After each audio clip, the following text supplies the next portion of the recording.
Okay, this has got to be the 100th, millionth, billionth time of me trying to film this. Just for the record, I hate being on film, I hate having my picture taken, hate all that stuff. So Dopamine Rush, who suggested that I did this, I hate you, but I love you, obviously. So this is the story behind Rainbow Dandelion Crochet. So I was pregnant in the lockdown and I had to shield because the pregnancy wasn't your normal pregnancy. So to combat the boredom, my daughter and I decided that we were going to sew hundreds, hundreds and hundreds of washable uniform bags. We donated them to the police, to fire brigade, to teachers, to my colleagues, to anybody that needed them, really. And it was amazing. The community here it came together. My daughter and I, the bond that we had, that we developed through doing these bags was just, it was amazing. Lockdown was good for us. She didn't have to mask anymore. She just became herself, and I know that for a lot of people lockdown was horrific. I'm not trying to take away from that, but for us it was good, it was nice. So the baby was born and she had a lot of health issues, something called Sandifer syndrome. So this meant that she was allergic to 9 food groups, and because I was breastfeeding I couldn't eat these food groups either. I lost a lot of weight, my brain wasn't where it should have been, I just wasn't myself at all. It was awful. I went back to work and that was hard as well.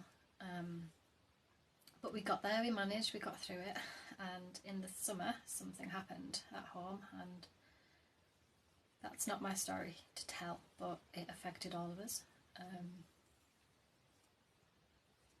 Sorry. So, in a nutshell, I begged for my employer to support me by changing some of my working situation, let's just leave it at that, and they wouldn't. So I had no other choice but to quit. And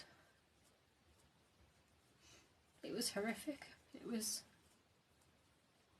sorry, it was more than a job.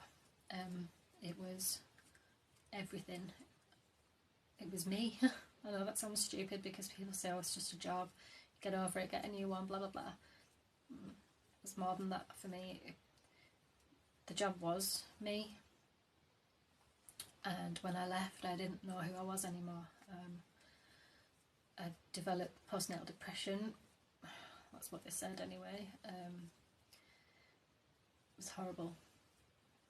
So I went to the doctors and I got the pills and got the therapy, and I was getting there slowly, but something just still wasn't quite right.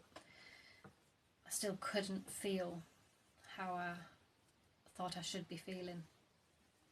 So one morning I went for a walk with the baby to clear my head. We've got a lovely little foresty area near where we live, and I bumped into a patient and they thanked me for helping them with their mental health, their physical health. And they thanked me for teaching them how to crochet, and I thought, well, that's alright, it's just crochet, don't worry about it, it's fine. But they told me that actually crocheting really helped them. It kept them busy when all they wanted to do was hurt themselves. It kept their mind occupied and off the things that were swimming around, and just generally helped them to focus. So on the way home my mind started to go into overdrive, and I thought, yeah, crochet, how did I not think of that before? It grounds me, I love it, it keeps me calm, it keeps my hands busy. So when I got home I started to write down all of the things that I wanted to make and sell. So I did that and I started to sell things, and it was great, and it was a rush. It was amazing. People actually wanted to buy the stuff that I was making. So it was just after summer, and my daughter said, "Oh, can you teach me how to do that?" So I sat about teaching her, and she said, "You know what, Mum, you should probably sell a kit." I said, "What do you mean?" She said, "Well, you should put everything together that you've taught me and put it all in a kit and sell it." So that's what I'm doing. So in a really long way, what I'm trying to say is that I have developed this mindful crochet kit to help people who are experiencing some really, really dark days.